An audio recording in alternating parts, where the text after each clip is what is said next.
Why all of a sudden is everybody interested in systems? Why all of a sudden has quality become a big thing? Why all of a sudden organizational learning or process re-engineering? Why? I mean, these things, if you stop and reflect on them, have been around for a long time. There have always been consumers with expectations. Why didn't we worry about quality before? There have always been systems. Why? Well, all of our explanations rest on certain assumptions that we make, because explanations are simply deductions from theories or sets of assumptions. And every theory rests on a more general theory.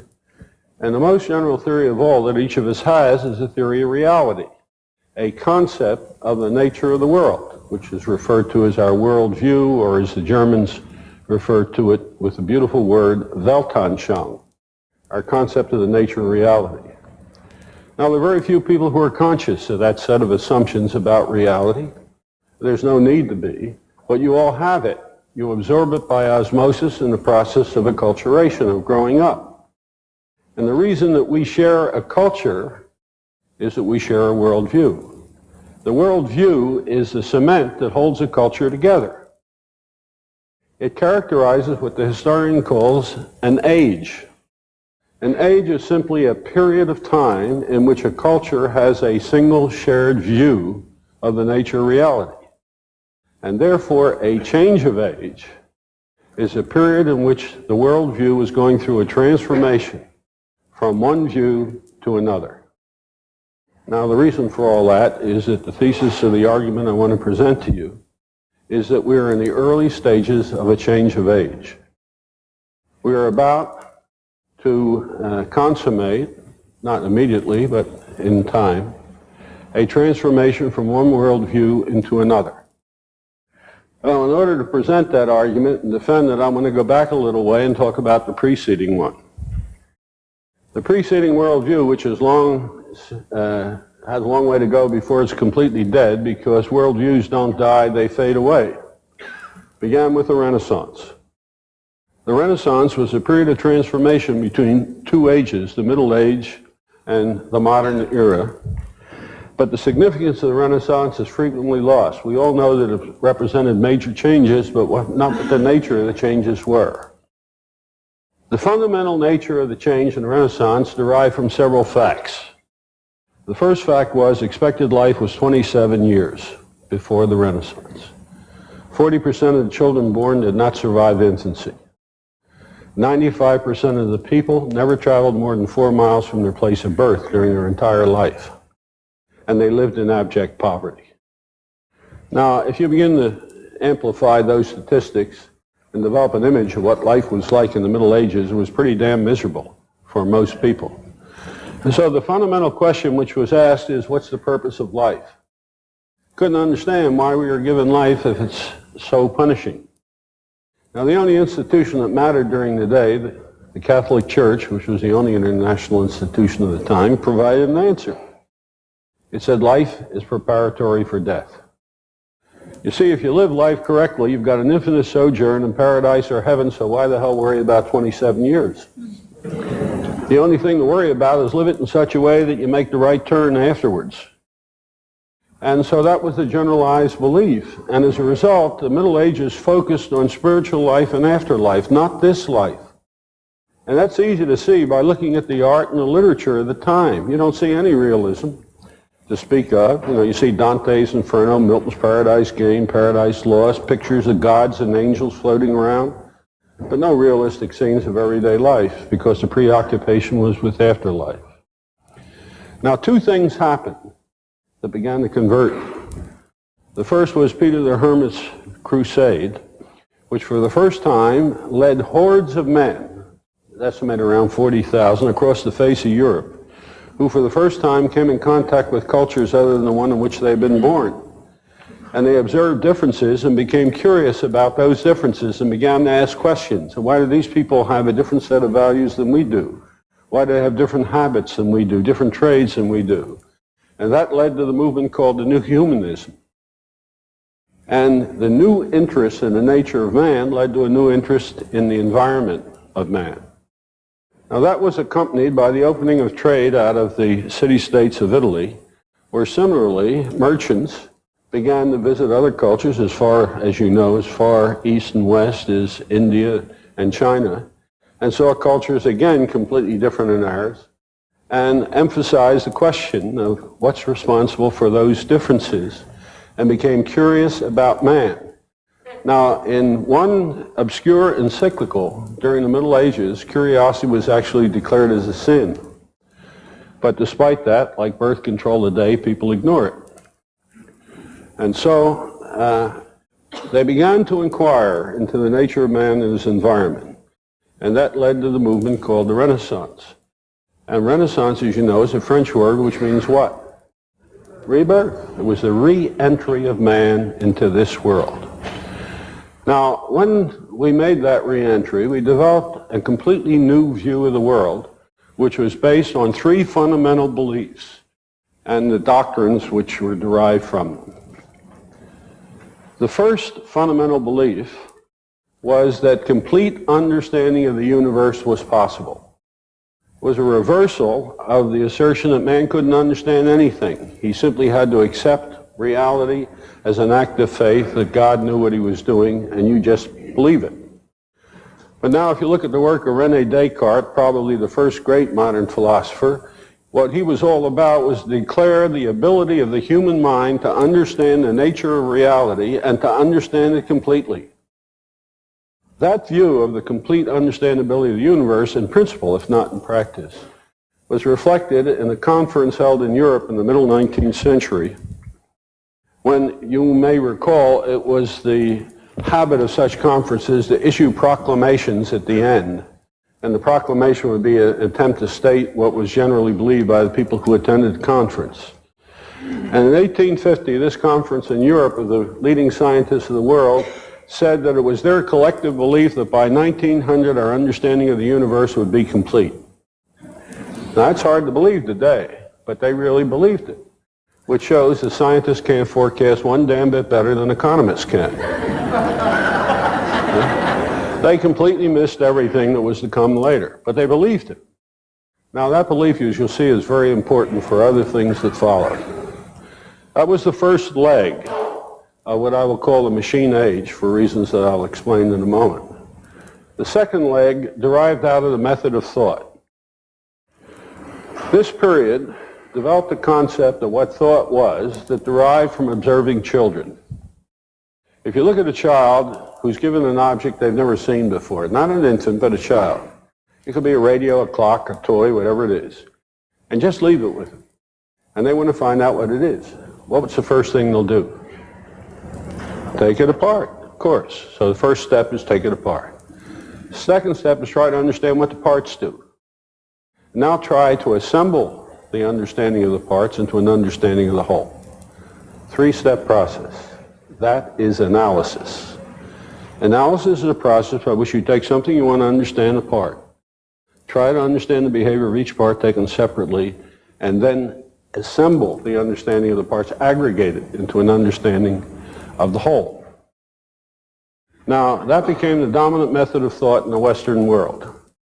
So much so that even today, if I say those two faced the same problem, and she thought about it and he analyzed it, and I ask you, what's the difference? You'd have a lot of trouble telling me, because analysis became a synonym of thought. Now, because it did, it led to one very important consequence. Suppose I want to understand an automobile, which I've never seen before. Well, analysis says take it apart. So I take it apart, and now I got a carburetor. And what analysis says, I can't understand the automobile until I understand the carburetor. Now the question is, how do I understand the carburetor? Take it apart. So now I take it apart and got a valve. Well, how do I understand the valve? First fundamental question. Is there any end to the process of taking things apart?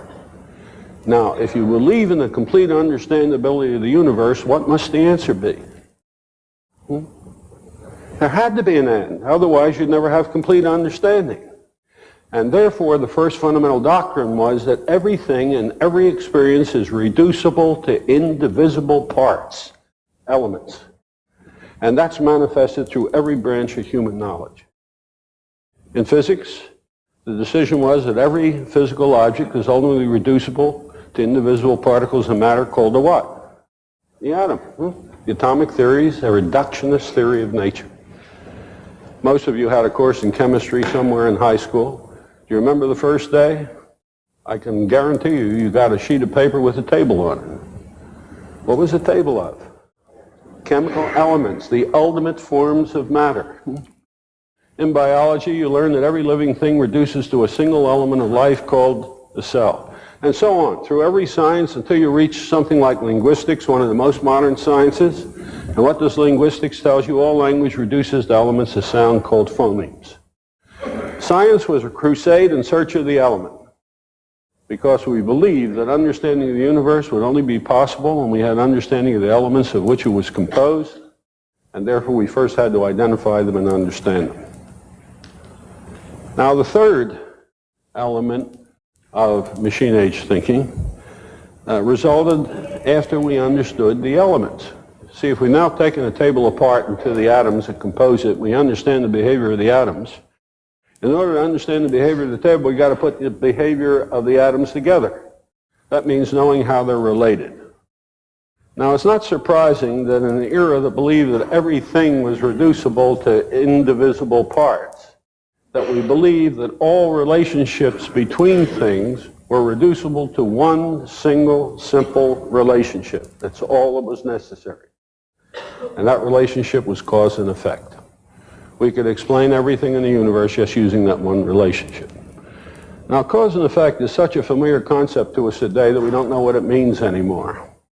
So let's just reflect on what it meant when it first emerged. It meant two things. It said the cause of an effect is something which is necessary for the effect. The effect won't occur unless the cause does.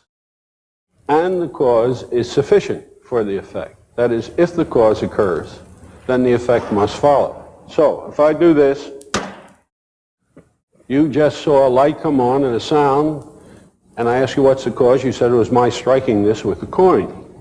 If I had not struck it, the light would not have come on. And if I did strike it, it would come on because I hit the switch. And therefore my striking it is the cause of that effect.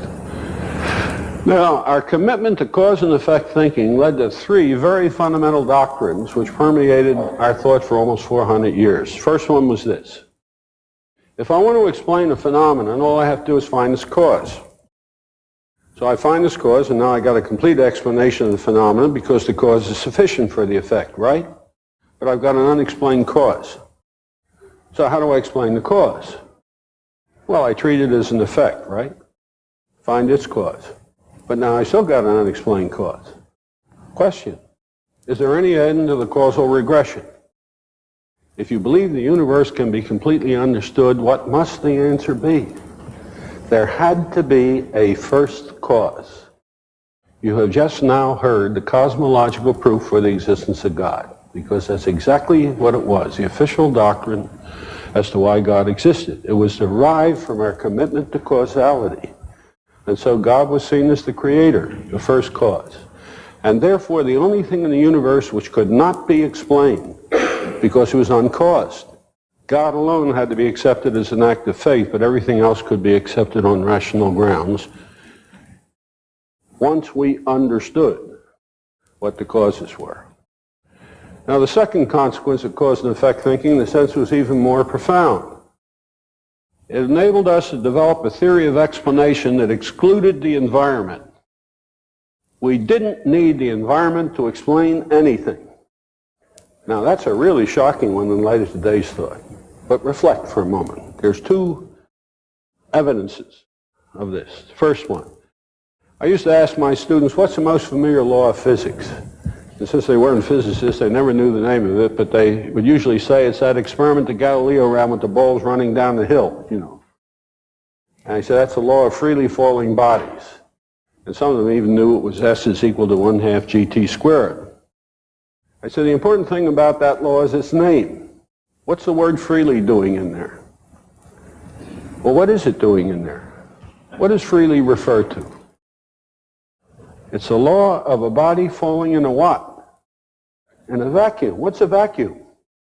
It's the absence of an environment.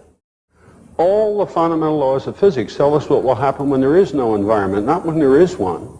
Their universality doesn't derive from the fact that they apply in every environment, but from the fact they don't apply in any. All other environments are simply approximations to various degrees to the non-environment. But that's not the main demonstration. What do you call a place a scientist did his research? A laboratory. What's a laboratory? It's a place deliberately constructed to exclude the environment. Right? You want to study the effect of X on Y without the intervention of the environment, you build a laboratory. Because we believed that the understanding of the universe would derive from the understanding of dyadic relationships, X and Y, without the intervention of the environment. So we had an environment-free theory of explanation. Now the third component that came out of cause and effect was this. Does anything ever happen by chance, spontaneously? Certainly appear to be uncaused events. Well, if you believe the universe can be completely understood, what must the answer be? No, it can't be. That's just another way of talking about ignorance. Chance is simply a statement of ignorance. If you knew enough, you would know what the cause is. And therefore, everything which occurs is the effect of a cause. That doctrine is called determinism. Everything is caused. Now, if you take those three doctrines together, understandability, analysis is a method of inquiry, cause and effect is a sufficient relationship to explain everything, and put them together, what do you get? You get Isaac Newton. Because Isaac Newton was the first one to synthesize all those thoughts into a single image. And so it's not surprising that Newton said the universe is a machine. He did not say it is like a machine. He said it is a machine. Furthermore, he said exactly what kind of a machine it was. He said it's a hermetically sealed clock. Not like a hermetically sealed clock. It is a hermetically sealed clock. And it is. Think about it. A clock is a mechanism that operates with a regularity dictated by its internal structure and the causal laws of nature. Newton, of course, thought he had formulated those laws in his laws of motion. How do we tell time ultimately? How does the Naval Observatory tell time? By the movement of planets. The universe is a clock. It's hermetically sealed. It's a closed system. It has no environment. The universe is self-contained, has no environment. And so he saw the universe as a machine. Now the interesting thing about this giant of science was that he was a very religious man. Very religious. And if you look at the Principia, his major work was dedicated to the glory of God because he thought the science demonstrated the wonder of God. And so he made an assertion that was believed and preached from every pulpit of every religion in the Western world, regardless of sectarian differences. The universe is a machine created by God to do God's work. We are here to serve his will. Now, whatever the concept of God was, or the universe was, people believe that. The universe is a machine to do God's work. Now, combine that with another belief that's much older than Newton. It goes back to Genesis. In the Bible, it says that man, meaning people, but they were a little prejudiced at that time, man was created in the image of God, which means that we are more like God than anything else on earth. That's not surprising because we wrote it.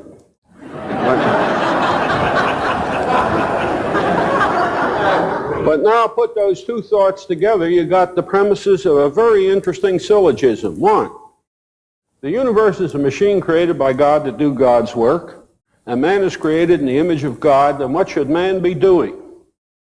Creating machines to do his work.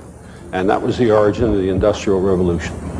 It was a direct consequence of our view of the world. It was man's effort to imitate God as he understood him. Now, if there were time, we could go into details of the Industrial Revolution, but let me just do enough to show you that every characteristic of the Industrial Revolution derived out of our view of the world. The Industrial Revolution was about the mechanization of work. There are two fundamental concepts, work and machine. Now, work according to the Reformation, which came on the heels of the Renaissance, was real, very real. That's what Luther and the others showed. Now, everything that's real reduces to atoms. And atoms have only two properties, mass and energy.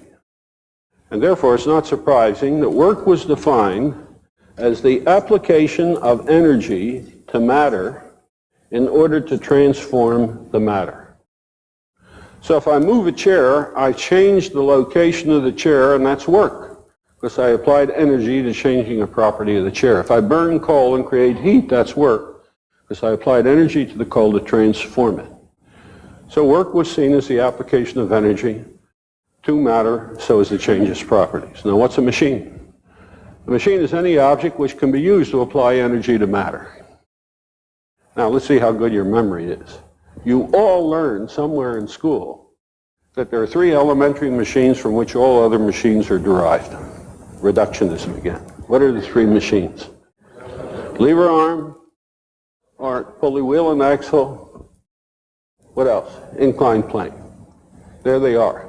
So you take a screwdriver. What's a screwdriver? Well, you got a wedge at the end, which is what?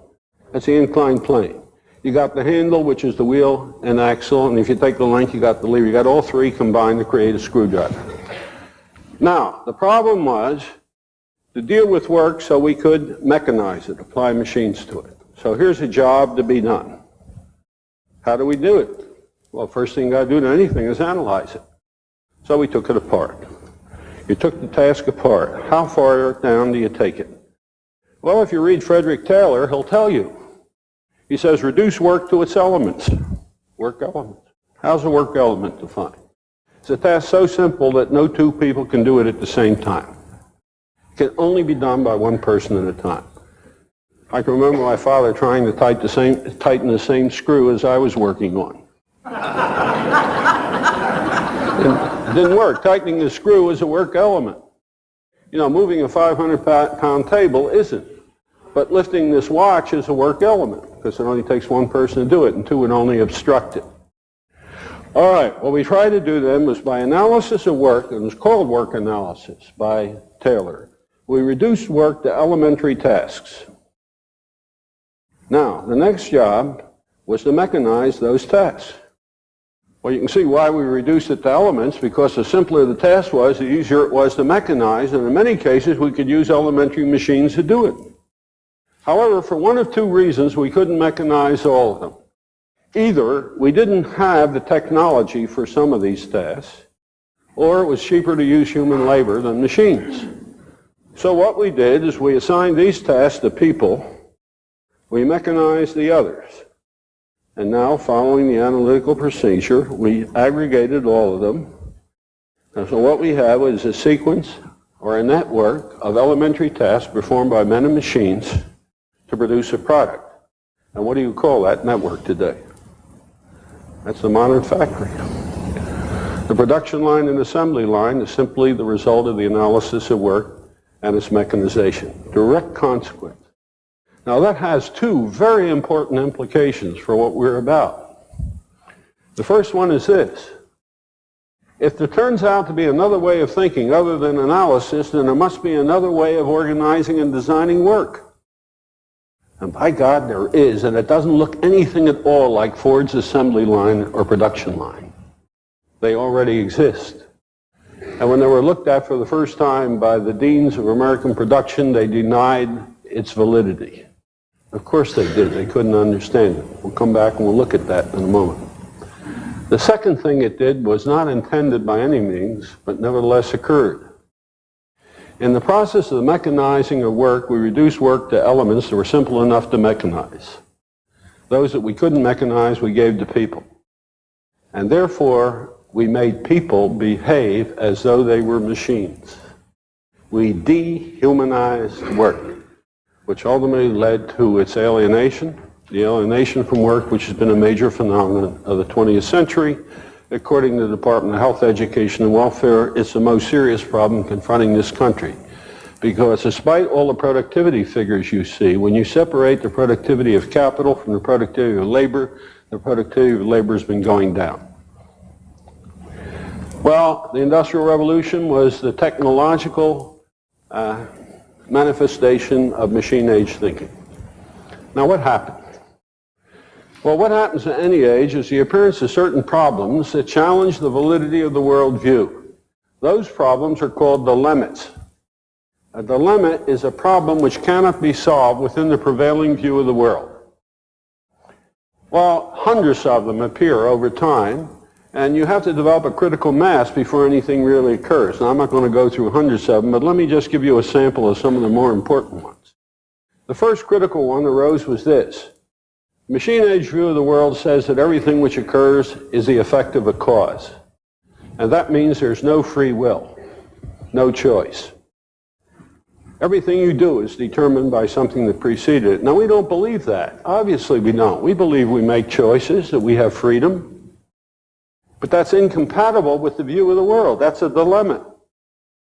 That was the central problem of Western philosophy for 300 years, and we only began to approximate some kind of agreement or consensus at the turn of this century, when largely through the influence of the logical positivists, which became a dominant mode of philosophy at the time, we came to a conclusion that free will was an illusion granted by a merciful God who realized how dull our life would be if we didn't have it.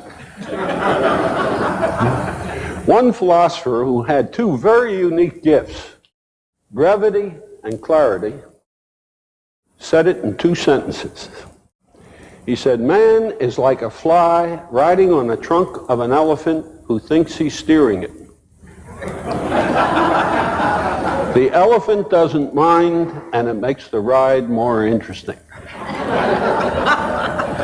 Now, despite all that, we continue to believe we have freedom of will, and therefore the dilemma persisted. Now, the second one I want to mention really rocked the machine age and produced the first chink in its armor. 1923, a young physicist in Germany by the name of Heisenberg came out with an incredible finding. Remember, the atom has only two properties, mass and energy. Now, if you want to determine those two properties for a given atom at a given moment of time, it turns out you can't do it. Because what Heisenberg showed is the more accurately you can determine its mass, the less accurately you can determine its energy, or vice versa. And so the limit is you can only know one of its properties perfectly when you know the others completely imperfectly. Now, which belief did that challenge? The understandability of the universe. It said the universe cannot be completely understood. John Dewey, America's leading philosopher of the day, immediately responded with his classical book called The Quest for Certainty. He said, understandability of the universe is an unattainable end, but an ideal that we can continuously approach but never attain. It is unattainable in principle, like zero error in science. You can continuously reduce the error of any observation, but you can never reduce it to zero. You can always make it smaller. And so gradually in the 1920s and 30s, we began to think of understandability as an ideal, not as something that was attainable. Now, the dilemma that actually broke the back of machine-age thinking is an interesting one. Its origins go back into the 30s, but it only reached consciousness in the 50s. But there was a great deal of apprehension and anxiety and awareness that something was about to happen. In 1946, I returned from 4 years in the military and went back to the university to complete my graduate work. And shortly thereafter, beginning in 47, a book appeared that really shocked everybody, and at least in the academic circles I was in. Because we knew that something was up, we didn't know what it was. Something fundamental was being challenged. The book was Norbert Wiener's Cybernetics. Something was really up, but we couldn't tell what it was. And the first insight to what it was, I think, occurred in 1954 when von Bertalanffy's book appeared. Now, the content of von Bertalanffy's book was not particularly important, but the concept around which it was built was. And of that, of course, was systems, because the book was called General Systems Theory. Now, why? That's the critical question. Why did all of a sudden did systems break the back of machine-age thinking? Well, let's take a look. We've got a system. I don't care whether it's a hospital, a school, a conference, corporation, we want to understand it. Right? We have to analyze the system in order to understand it. Now, before we can understand the consequences of analyzing a system, we have to understand what a system is. So let's look at that first. A system is a whole which consists of a set of two or more parts.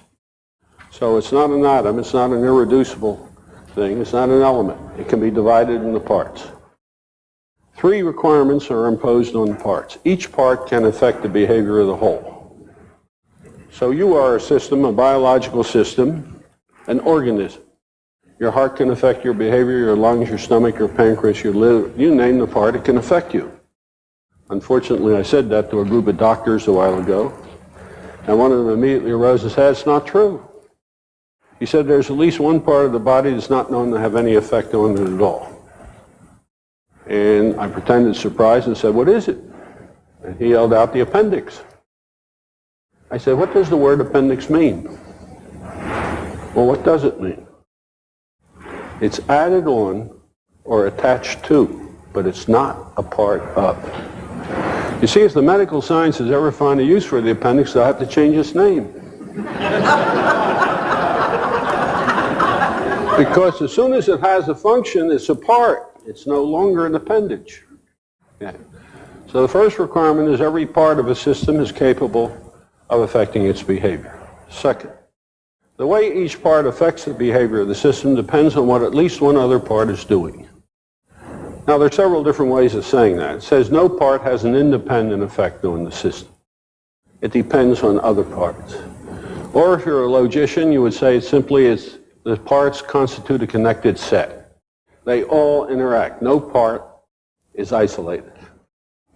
So it says the way the heart affects your behavior depends on what the brain and the lungs are doing. You all know that. What the lungs are doing depends on what some of your nerves are doing in the brain, and so on. The parts are all interconnected, is all the second part says.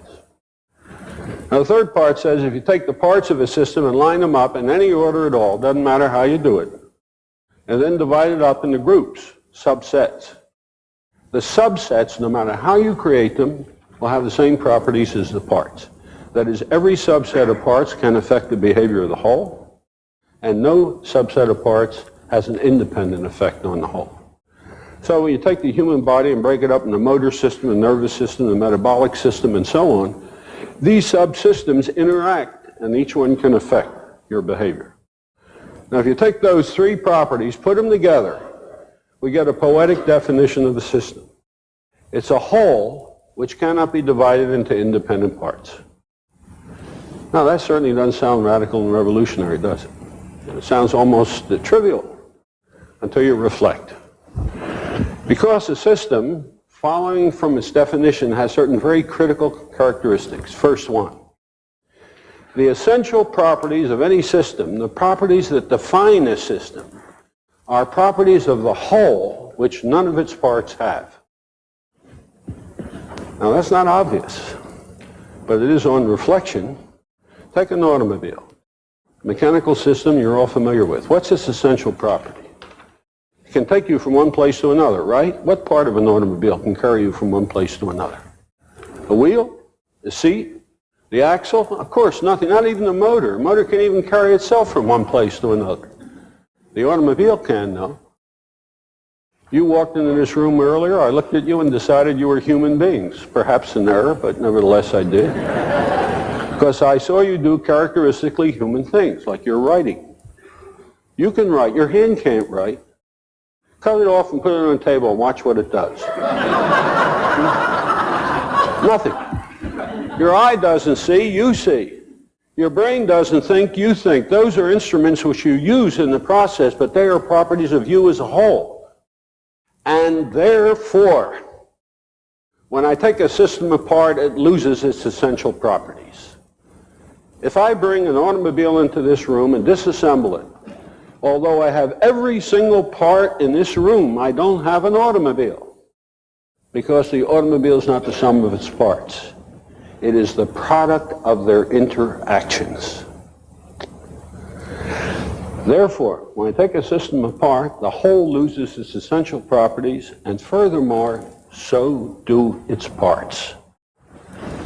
What does the engine of an automobile do? It moves the car, right? If you take the engine out of the car, it can't move. But if I take the engine out of the car, it can't do anything. It just sits there. It's lost its capacity to move when it's separated from the system of which it's a part. The steering wheel determines the direction of the automobile, right? Take it off the steering column, put it on a table, what does it steer? Nothing.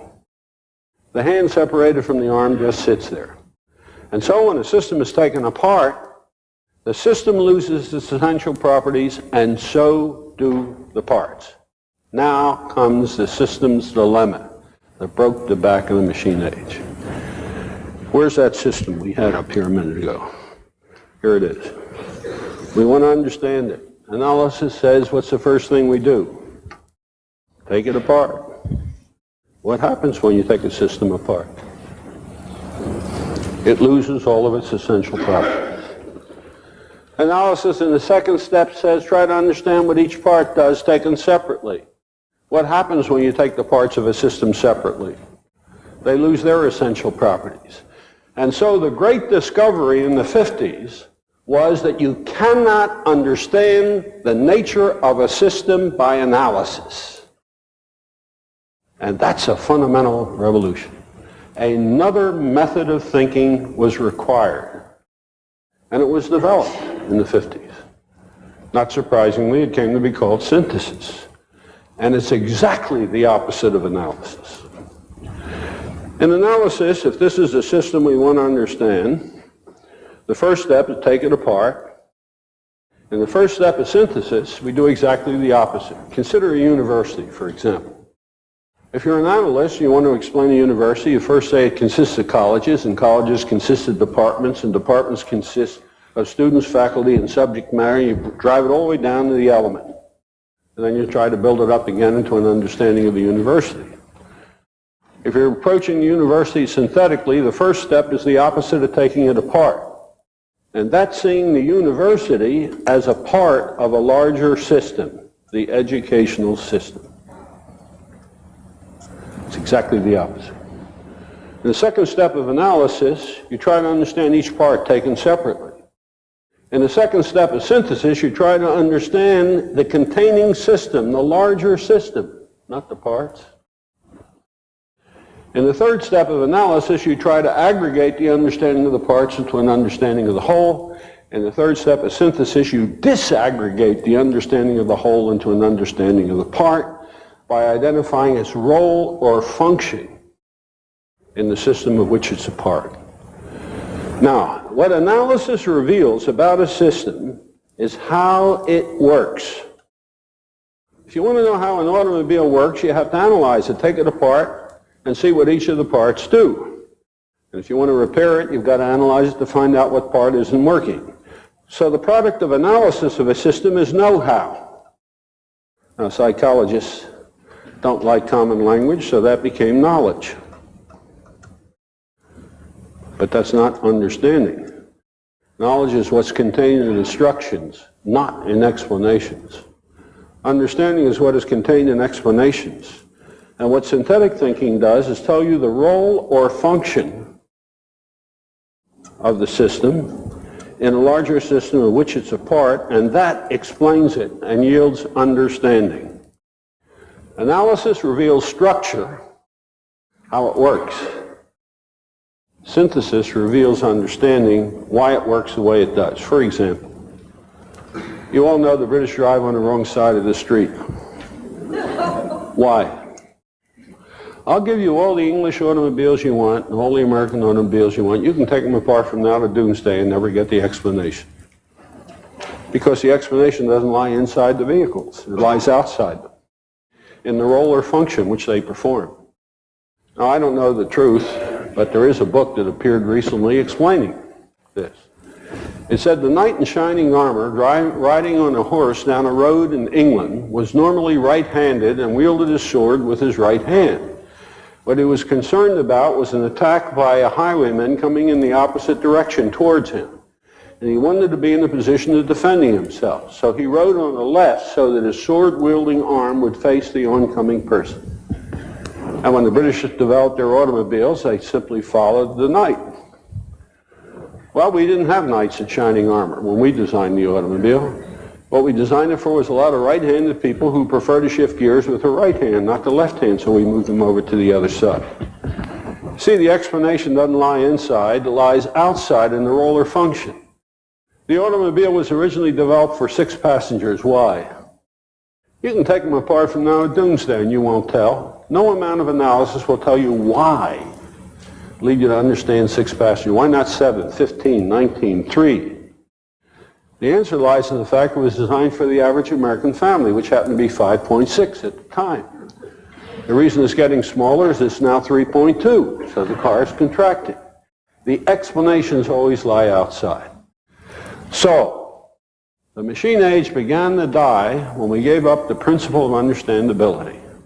And when we substituted synthetic thinking for analytic thinking when we try to understand, not when we try to know. Systems thinking is the fusion of analysis and synthesis, depending on whether our objective is knowledge or understanding. But now let's look at the other consequences. This says that if I want to understand the university, I've got to first understand the educational system of which it's a part. So here's the university, here's the educational system. Now how do I understand the educational system? What's the answer to that? I've got to take the larger system that contains it, don't I? Society. Well, I've got to understand society. How do I understand that? Here we are in the same question we have with reductionism in reverse. See? Everything I try to explain depends on a larger system. Is there any end? Is there one system that contains everything? Now be careful, this is your midterm exam. Is there one system that contains everything? How many of you think there is? Well, we got at least one brave, 2 brave people. How many of you think there isn't? Few. Most of you are not thinking. The answer is you're both wrong. And it's important to understand why. Look, you've given up the notion that the universe can be understood. Now, given that the universe cannot be understood, if there were one whole that contained everything, you could never know it. Because if you did, you would understand the universe. And if there isn't, how do you ever prove that there isn't? Now, the fact is that this then scientifically becomes a meaningless question. Scientifically, but not psychologically. So you don't have to be ashamed of having raised your hand. Because people feel very uncomfortable. When Eddington wrote the book that proclaimed the so-called expanding universe, there were almost riots in England at its reception because people believed firmly one way or the other. Now, it's interesting that in the 1960s, when these ideas began to emerge, a very interesting phenomenon occurred. And let me get to it by revealing an incident that occurred to me a while back. I was, in 1968, we were having a sit-in at the University of Pennsylvania, and there was no use hanging around doing nothing, so I went to visit Berkeley.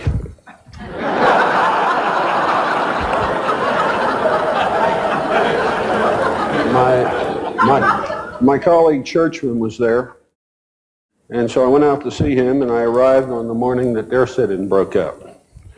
So we spent all the time sitting in the faculty club, chewing the rag, and among the people who was there was the faculty member who was chairman of the board of the University of California Bookstore, which is the largest university-based bookstore in the world. Because, as you know, it's about 60 branches, they're all over the place. In the middle of lunch, he turned to me, he said, "Russ," he said, "what do you think is the largest selling book in the bookstore of the University of California?" And I thought for a moment, and I said, "The Bible." He said, No. He said, "The Bible's a big seller, but it's not the biggest by any means." He said, "Try again." So I thought a little more, and I said, "The dictionary, a dictionary." He said, "No." He said, "That's a big one, but it's not the biggest." He said, "Try again." I said, "Look, I'll take one more shot at it, and that's the end." I said, "Random McNally road maps." He said, "No, that's another big one, but it's not the biggest." I said, "What is?" Now, the amazing thing that happened was he told me, and it was a book I had never heard of. Now, here I am, a professor at a major university in the 1960s, And this book being most read by students was one I never heard of. It was called the I Ching. A lot of you recognize it. What was it about? Zen Buddhism. Why, all of a sudden, did the 60s generation turn to Zen Buddhism? Remember the Beatles? What did they do? They ran off to India to meet the guru and spent a couple of years with him. Why? Because the first generation born after World War II into systemic thinking were disturbed by the incompatibility of a concept of a God distinct from the universe who created it, as opposed to one that was the universe. And so they looked for a religion in which the conception of God is God as the universe, as the whole. And where did they find it? In Eastern religion. And so we get the tremendous emergence of interest in Eastern religion. You see, the interesting thing about that concept is in the machine age view, you are distinct from God. You're a creature of God. But in this view, you're a part of God. Very different. Your stomach is not something you created. You didn't create your brain or your liver or your pancreas. You are your stomach, liver, pancreas. And so this view of God was conceived that way, as consisting of the whole.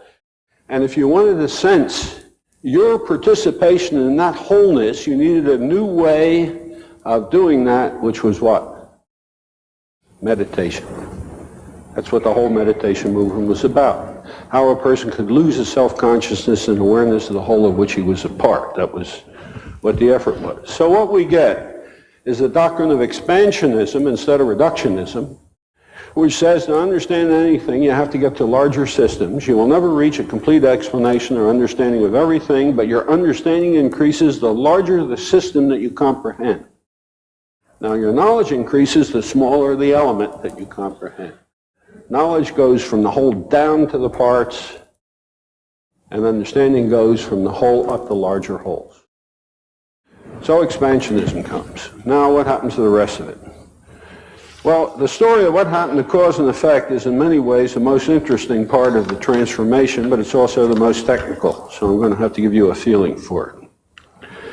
The man who was, to the best of my knowledge, first responsible for this transformation was a remarkable young man by the name of Edgar Arthur Singer, Jr., who in 1898 graduated from Harvard. He had been the assistant of William James, a professor of psychology and philosophy. He was an unusual young man because he got his first degree in civil engineering, his second in psychology, and his doctorate in philosophy. He got an appointment in Penn and came there as an instructor in 96, and in 98 published what has subsequently been seen as the most revolutionary article in science in the last 100 years. What he showed was science has been cheating for 100 years. How? He said, consider an acorn and an oak. He said, is the acorn the cause of an oak? He said, clearly it isn't. Why not?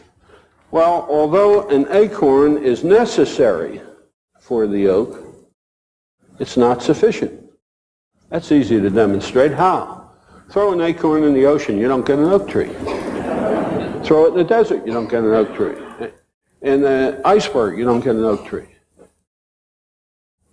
It's necessary, but not sufficient. Now, science knew that. This was no discovery of Singer's. And in the late 19th century, science began to be concerned with that type of relationship and gave it a special name. They called this relationship either probabilistic causality, this was the foundation of statistical mechanics, or non-deterministic causality. These two terms were used. Now, what Singer did is show that these are contradictions. If a cause is defined as something which is sufficient for the effect, if the cause occurs, what's the probability of the effect? 1, and it can't be anything else. Therefore, non-probabilistic causality is a contradiction. It's to say that the cause is not sufficient, so it's not causality. Non-deterministic. See, causality implies determinism. That's what we saw. Now, the first law of logic, according to Aristotle, is if in an implication you deny the consequence, you must deny the precedence. Therefore, non-determinism implies non-causality. It's a fundamental law of logic. So if I say that all men are mortal, and then say you are not mortal, then it follows you're not a man. So Singer said this is a different relationship, and he gave it a name. He called it producer-product. A producer is necessary but insufficient for its product.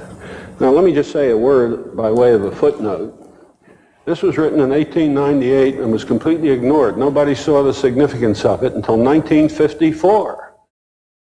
When in the context of cybernetics, a cybernetician in Europe, Gerd Sommerhoff at Oxford, published a book called Analytical Biology in which he rediscovered exactly the same thing, but gave it a different name. So you may see it in the literature under a different name. He called it directive correlation, but it was the same thing.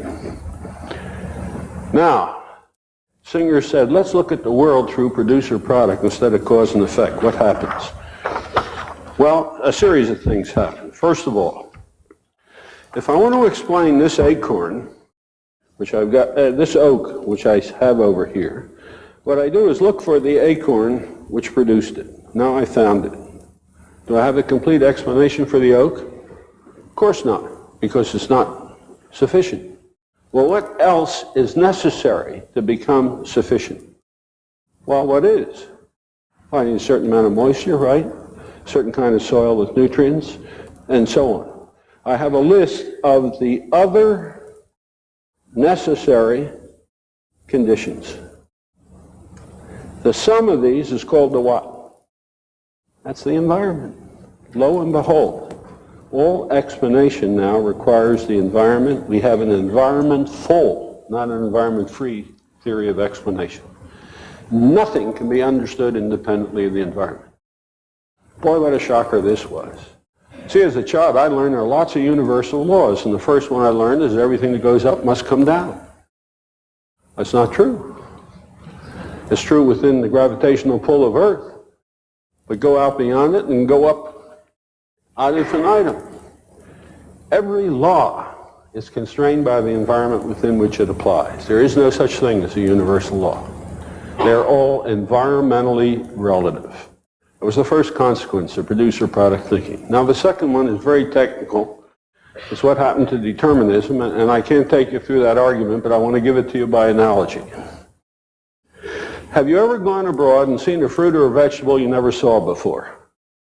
Most of you are shaking your heads. You have. I remember the first time I saw kiwi many years ago when I visited Australia. I'd never seen one before. Or a mango or a papaya. It's happened to many of us, at least if you're my age. Imagine this. Somebody from a strange part of the planet visits you, and while visiting you, walks into your dining room table. We have a bowl of fruit on it. And he looks at the fruit and he points to one of them and says, my God, what's that? He said, I've never seen one of those before. And you look at him in complete surprise and say, that's an orange. He said, I've never seen one. He said, what do you do with an orange? He said, we eat it. It's a fruit. He said, well, what's it like? He said, wait a minute, I'll show you. So you go to the kitchen, get a knife, take the orange, slice it, cut it in half, and what does he see? Here's what he sees. You now have two circles with a white strip down the middle and the orange segment on both sides. Hold it up to him. Now just about that point in time, your spouse or whoever else occupies your house with you enters the room. And they do something that's characteristically annoying. They say, what are you doing?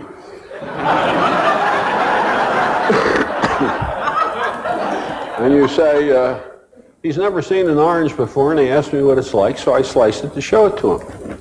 Then he or she says, why don't you slice it the other way? Well, after the profanity is over, you figure that for the sake of peace in the household, you either get another orange, or you take the two halves, put them together, and slice the orange the other way. And now what happens? What I see is this.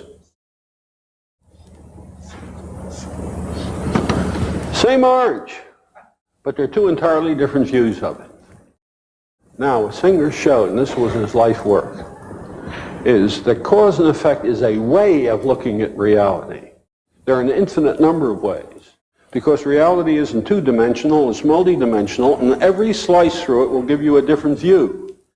And therefore, a producer-product is not an alternative to cause and effect, but it's complementary. This is Born's principle of complementarity. It's another way of looking at the universe. And it turns out that when you look at it this way, free will, purpose, and choice are compatible. And so he developed a teleological view of the universe, a purposeful one, versus the deterministic one. And they're completely compatible. They're simply two different perspectives on the same thing. The question is, which one is the more useful for what type of research? So there we are. Every fundamental belief of the machine age has been going through a transformation. It's still not widely conscious, but we're gradually catching up with it. And we now see the world differently than we did before. We don't see it as a machine. We've come to recognize that even the machine is a system. But it's a particular kind of a system. A machine is a system which has no purpose of its own. It has a function, which is to serve the purposes of something external to it. It's God. Now, the universe was seen that way, but so was early businesses. Who was the God of the early business?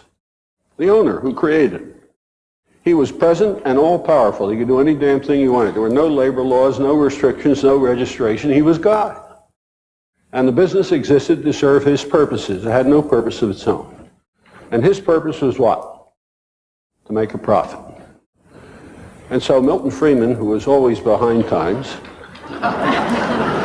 comes out and says the only legitimate business of business is business. That's a complete mechanistic view of a business. It's a machine. And as a machine, the business is an instrument of its owners, and the only responsibility of business is to maximize the value of the machine to its shareholders. So Rappaport and Friedman go off on maximizing shareholder value. Machine is a system that has no purpose of its own, and therefore neither do its parts.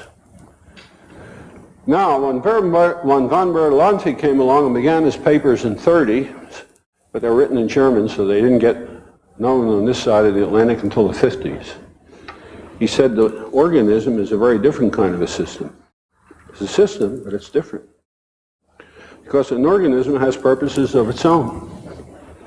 What's the principal purpose of any organism?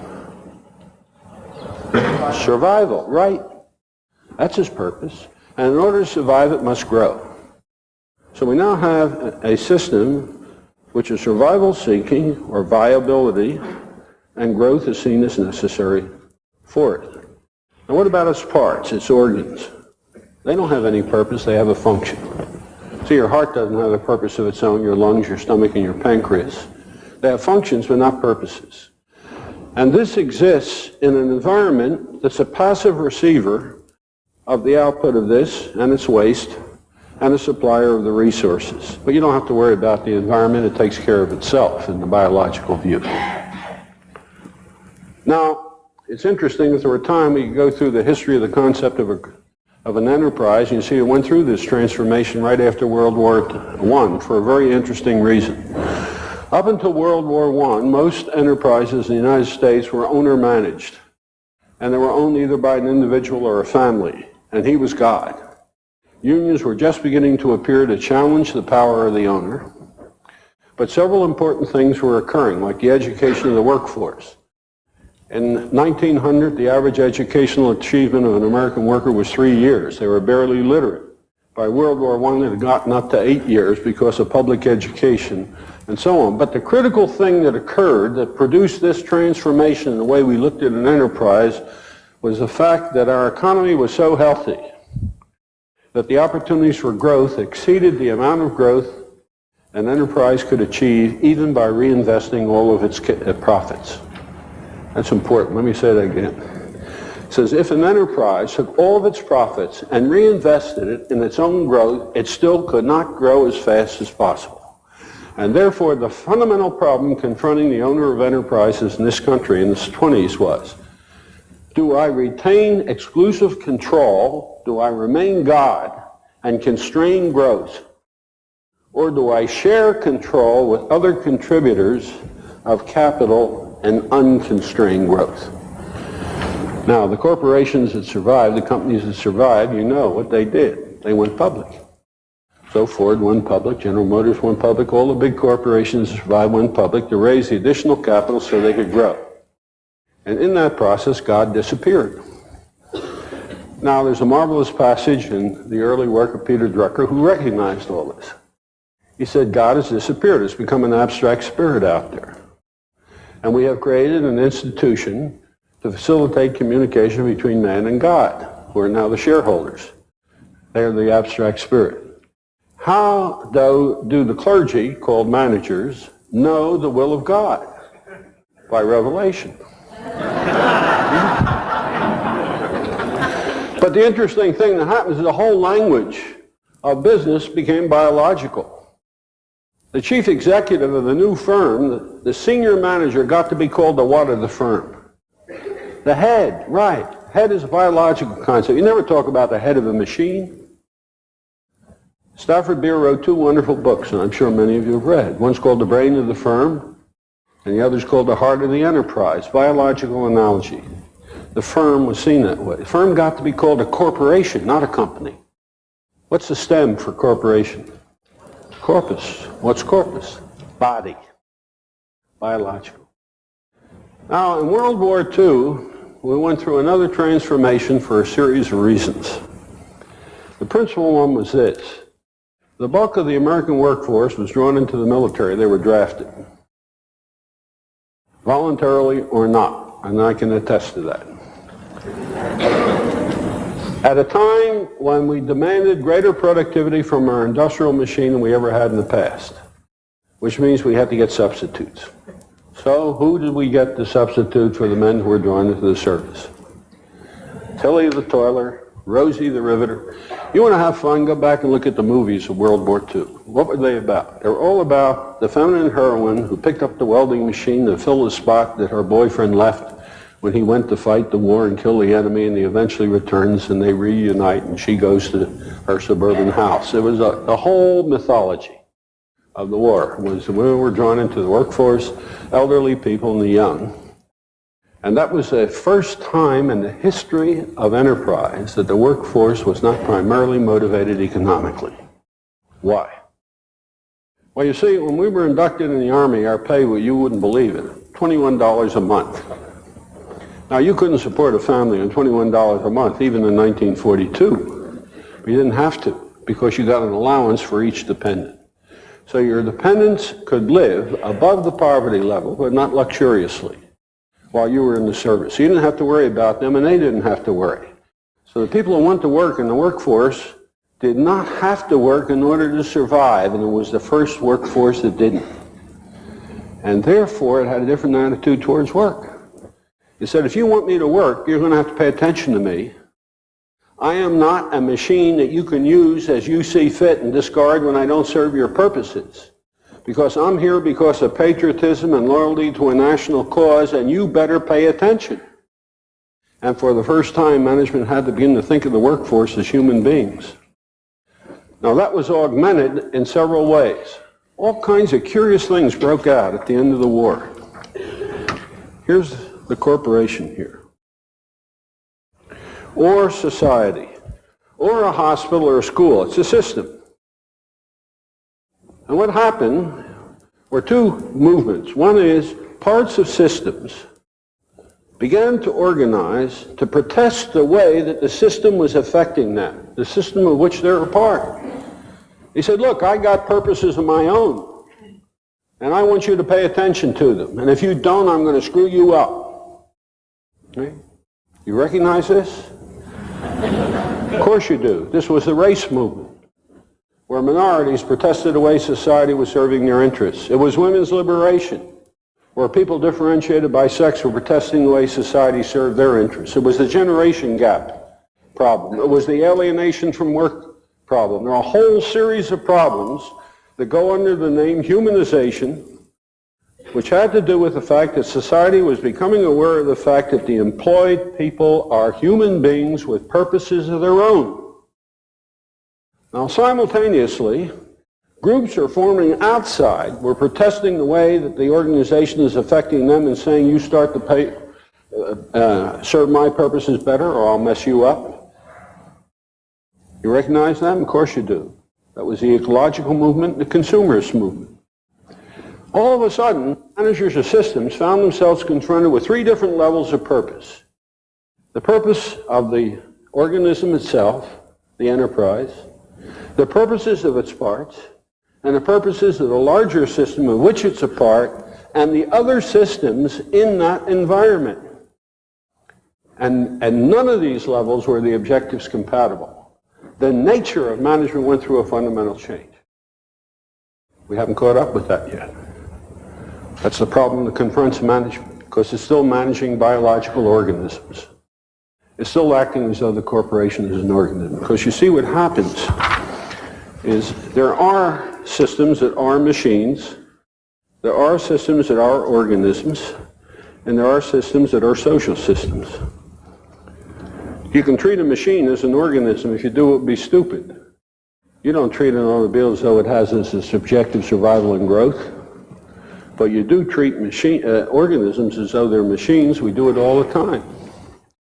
So what we do is we have a tendency to treat organisms as machines and even social systems as machines. Now, it has certain usefulness, but it's not nearly as useful as looking at a social system as a social system. And the way to look at an organism and a person is not as a social system, but as an organism. And the way to look at a machine is as a mechanical system. That's one of the things we're learning. Now, one last point, and then let me open the floor for discussion. The machine age had the Industrial Revolution as its counterpart. What's the technological counterpart of the systems age? It's fascinating, because it goes back to about 1850. Remember the definition of work, the application of energy to matter so as to transform the nature of matter.